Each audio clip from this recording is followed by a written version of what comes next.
Hello everyone, once again welcome back to my YouTube channel. ഇന്നത്തെ വീഡിയോയിലൂടെ നിങ്ങളുമായി share ചെയ്യാൻ പോകുന്നത് ഒരു പ്രണയബന്ധത്തിലായിരിക്കുന്ന രണ്ട് വ്യക്തികൾ. അതിൽ സ്ത്രീക്ക് പൊതുവെ ദേഷ്യമുണ്ടാക്കുന്ന ചില കാര്യങ്ങളുണ്ട്. അതായത് ഓപ്പോസിറ്റ് നിൽക്കുന്ന അവരിഷ്ടപ്പെടുന്ന ആ ഒരു വ്യക്തിയുടെ ഭാഗത്തുനിന്നും ഇനി പറയാൻ പോകുന്ന ഈ കാര്യങ്ങൾ തുടർച്ചയായി ഉണ്ടാകുന്നുണ്ടെങ്കിൽ, അവർ കൂടുതലായി ദേഷ്യം പ്രകടിപ്പിക്കുന്നുണ്ടെങ്കിൽ ഇതിലേതെങ്കിലും ഒരു റീസൺ കൊണ്ടായിരിക്കും. അപ്പോൾ എന്തൊക്കെയാണെന്നുള്ളത് നോക്കാം. ഒന്നാമത്തെ കാര്യം, നിങ്ങൾ അവരെ നിരന്തരമായിട്ട് ഇൻസൾട്ട് ചെയ്തുകൊണ്ടാണ് സംസാരിക്കുന്നത് അല്ലെങ്കിൽ പ്രവർത്തിക്കുന്നത് എന്നുണ്ടെങ്കിൽ ഒരു സ്ത്രീയെ സംബന്ധിച്ചിടത്തോളം പെട്ടെന്ന് ദേഷ്യം വരാനുള്ള ഒന്നാമത്തെ റീസൺ ഇതാണ്.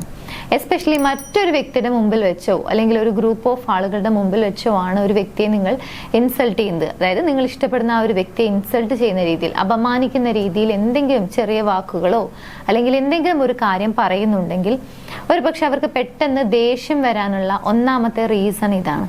ഈ ഒരു കാര്യം തുടർച്ചയായി സംഭവിക്കുകയാണെങ്കിൽ സ്വാഭാവികമായിട്ടും ആ റിലേഷൻഷിപ്പിന് ഇത് നെഗറ്റീവായി ഇമ്പാക്ട് ചെയ്യുകയും ചെയ്യും. അതുകൊണ്ട് തന്നെ സ്ത്രീകൾക്ക് വളരെ പെട്ടെന്ന് അല്ലെങ്കിൽ ഒരു റിലേഷൻഷിപ്പിൽ നിന്നുകൊണ്ട് ദേഷ്യം വരുന്നു അല്ലെങ്കിൽ വളരെ ദേഷ്യം കൂടുതലാണ് എന്ന് പറയുന്നുണ്ടെങ്കിൽ അതിലെ ഒന്നാമത്തെ റീസൺ ഇതാവാനുള്ള സാധ്യത ഉണ്ട്. രണ്ടാമത്തെ കാര്യം, കൂടുതലായി കള്ളത്തരങ്ങൾ പറയുകയും ചെയ്യുകയും ചെയ്യുന്നുണ്ടെങ്കിൽ ഇതാണ് രണ്ടാമതായി കൂടുതലായിട്ട് ദേഷ്യം പ്രകടിപ്പിക്കുന്നതിന്റെ ഒരു റീസൺ. ഓപ്പോസിറ്റ് നിൽക്കുന്ന അവർ ഇഷ്ടപ്പെടുന്ന അല്ലെങ്കിൽ അവർ സ്നേഹിക്കുന്ന വ്യക്തിയുടെ ഭാഗത്തു നിന്നുമാണ് ഈ ഒരു കൂടുതലായിട്ട് ഇങ്ങനെ കള്ളത്തരം പറയുന്നു അല്ലെങ്കിൽ കള്ളത്തരങ്ങൾ കാണിക്കുന്നു എന്നുണ്ടെങ്കിൽ അതാണ് രണ്ടാമതായിട്ടുള്ള ഒരു റീസൺ. കാരണം ഒരു വ്യക്തിയെ സംബന്ധിച്ചിടത്തോളം വളരെ ഇമ്പോർട്ടന്റ് ആയിട്ടുള്ള ഒരു കാര്യമാണ് സുതാര്യമായിട്ടുള്ള സംസാരം അല്ലെങ്കിൽ സത്യസന്ധമായ കാര്യങ്ങൾ ഓപ്പൺ ആയിട്ട് പറയാ എന്നുള്ളത്. സോ ഇങ്ങനെയൊന്നും ചെയ്യാതെ കൂടുതലായിട്ട് കള്ളത്തരങ്ങളും അല്ലെങ്കിൽ ഒരുപാട് കള്ളങ്ങൾ പറയുന്നു, പ്രവർത്തിക്കുന്നു, ഒരുപാട് ക്രൂക്കഡ് ആയിട്ടൊക്കെയാണ് പെരുമാറുന്നത് എന്നുണ്ടെങ്കിൽ ഇതാണ് രണ്ടാമതായിട്ട് പലപ്പോഴും ഒരു സ്ത്രീയെ സംബന്ധിച്ചിടത്തോളം റിലേഷൻഷിപ്പിൽ നിൽക്കുന്ന സമയത്ത് ദേഷ്യം വരുന്നതിനുള്ള അല്ലെങ്കിൽ ദേഷ്യം പ്രകടിപ്പിക്കുന്നതിനുള്ള രണ്ടാമത്തെ റീസൺ. മാത്രമല്ല റിലേഷൻഷിപ്പിന് അത് നെഗറ്റീവായി ഇമ്പാക്ട് ചെയ്യാനുള്ള കാരണവും ഇതാണ്. മൂന്നാമത്തെ കാര്യം, ഒരു പക്ഷേ വളരെ നിസ്സാരമായിട്ട് നമ്മൾ വളരെ ജോക്കാണ് അല്ലെങ്കിൽ വളരെ പ്രാങ്ക് ആണ് എന്നുള്ള രീതിയിലൊക്കെ നമ്മളിങ്ങനെ ചീറ്റ് ചെയ്യുന്ന രീതിയിലുള്ള ഓരോ കാര്യങ്ങൾ പറയുകയോ പ്രവർത്തിക്കുകയോ ചെയ്യുന്നുണ്ടെങ്കിൽ അതും ആ റിലേഷൻഷിപ്പിനെ നെഗറ്റീവായി വരും. മാത്രമല്ല ഇതും ഒരു സ്ത്രീയെ സംബന്ധിച്ചിടത്തോളം കൂടുതൽ ദേഷ്യം കാണിക്കാനോ അല്ലെങ്കിൽ പ്രകടിപ്പിക്കാനോ ഉള്ള ഒരു കാര്യമായിട്ട് വരാറുണ്ട്.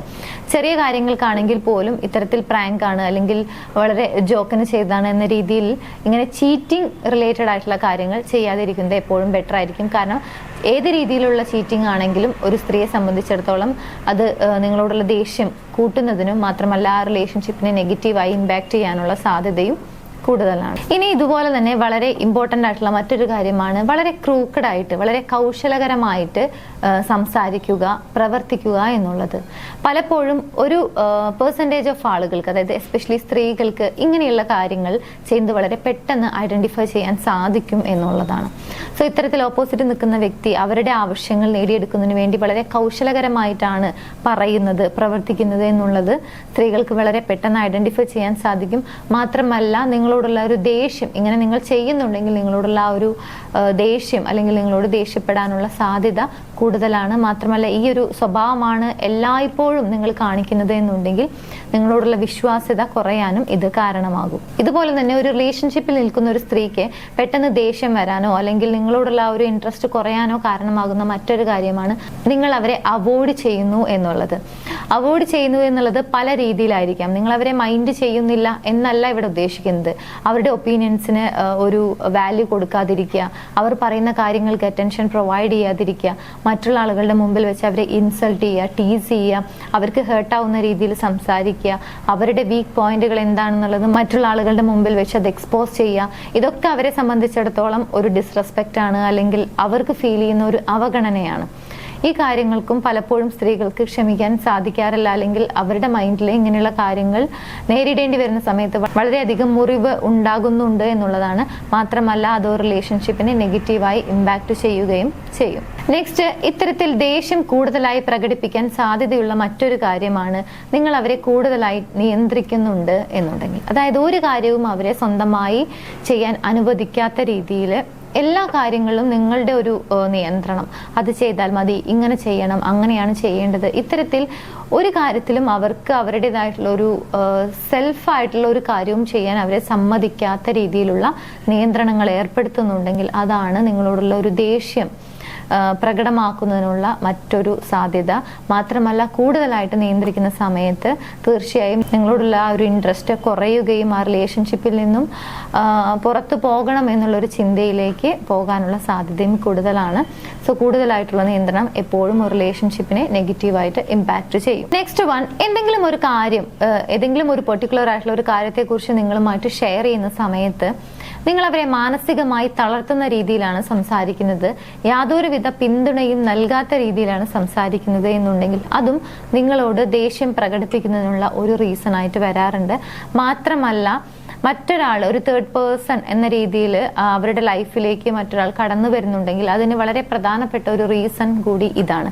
അതായത് അവരെ തീരെ ശ്രദ്ധിക്കാത്ത രീതിയിൽ, അവർക്കൊരു പിന്തുണ, ഒരു പക്ഷെ അവരെല്ലാ കാര്യങ്ങളും തനിച്ച് ചെയ്യുമായിരിക്കാം, എന്നാലും അവർക്കൊരു മെന്റൽ സപ്പോർട്ട് ആവശ്യമായിരിക്കും. പക്ഷെ ആ ഒരു രീതിയിലുള്ള ഒരു എൻകറേജിങ് വേർഡ്സ് നൽകുകയോ അല്ലെങ്കിൽ ഒരു അപ്രീസിയേഷൻ കൊടുക്കാതിരിക്കുകയോ, ഇത്തരത്തിൽ യാതൊരുവിധ അറ്റൻഷനും പ്രൊവൈഡ് ചെയ്യാത്ത രീതിയിലാണ് നിങ്ങൾ അവരുമായിട്ട് ആ ഒരു റിലേഷൻഷിപ്പ് മുന്നോട്ട് പോകുന്നത് എന്നുണ്ടെങ്കിൽ അതാണ് പലപ്പോഴും നിങ്ങളോടുള്ള ദേഷ്യം കൂടാനുള്ള മറ്റൊരു കാര്യം. അല്ലെങ്കിൽ അവരെപ്പോഴും ദേഷ്യത്തിലാണ് എന്നോട് സംസാരിക്കുന്നത്, അല്ലെങ്കിൽ എന്തോ ഒരു ദേഷ്യമുണ്ട് എന്ന് നിങ്ങൾക്ക് തോന്നുന്നുണ്ടെങ്കിൽ ഒരു പക്ഷേ ഇതിലേതെങ്കിലും ഒരു കാര്യം നിങ്ങളുടെ ലൈഫിൽ അല്ലെങ്കിൽ നിങ്ങളുടെ റിലേഷൻഷിപ്പിൽ നിങ്ങൾ നിരന്തരമായി ചെയ്തുകൊണ്ടിരിക്കുന്നുണ്ടായിരിക്കും. ഈ പറഞ്ഞ കാര്യങ്ങളൊക്കെ ഒരു സ്ത്രീയെ സംബന്ധിച്ചിടത്തോളം ഒരു റിലേഷൻഷിപ്പിൽ നിന്നും അവർ ആഗ്രഹിക്കുന്ന കാര്യങ്ങളാണ്. ഇതിനെല്ലാം വിപരീതമായിട്ടാണ് ആ റിലേഷൻഷിപ്പ് മുന്നോട്ട് പോയിക്കൊണ്ടിരിക്കുന്നത് എന്നുണ്ടെങ്കിലാണ് പലപ്പോഴും ദേഷ്യം എന്ന് പറയുന്ന ഒരു കാര്യം കൂടുതലായിട്ട് പ്രകടമായി വരുന്നത് ആ ഒരു റിലേഷൻഷിപ്പിൽ. സോ തീർച്ചയായും ഇങ്ങനെയുള്ള കാര്യങ്ങൾ മനസ്സിലാക്കാൻ സാധിക്കുകയാണെങ്കിൽ, പരസ്പരം മനസ്സിലാക്കി വളരെ ഹെൽത്തി ആയിട്ട് റിലേഷൻഷിപ്പ് മുന്നോട്ട് കൊണ്ടുപോകാൻ സാധിക്കുന്നതാണ്. നിങ്ങളുടെ റിലേഷൻഷിപ്പ് നിങ്ങൾക്ക് അങ്ങനെ വളരെ ഹെൽത്തിയായി മുന്നോട്ട് കൊണ്ടുപോകാൻ കഴിയട്ടെ എന്ന് ആശംസിക്കുന്നു.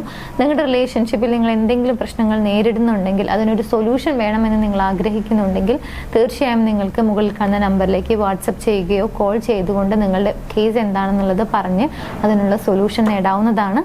ഈ വീഡിയോ നിങ്ങൾക്ക് യൂസ്ഫുൾ ആണെങ്കിൽ മറ്റുള്ള ആളുകളിലേക്ക് ഷെയർ ചെയ്യാൻ മറക്കരുത്. നമുക്ക് മറ്റൊരു വീഡിയോയിൽ കാണാം. താങ്ക്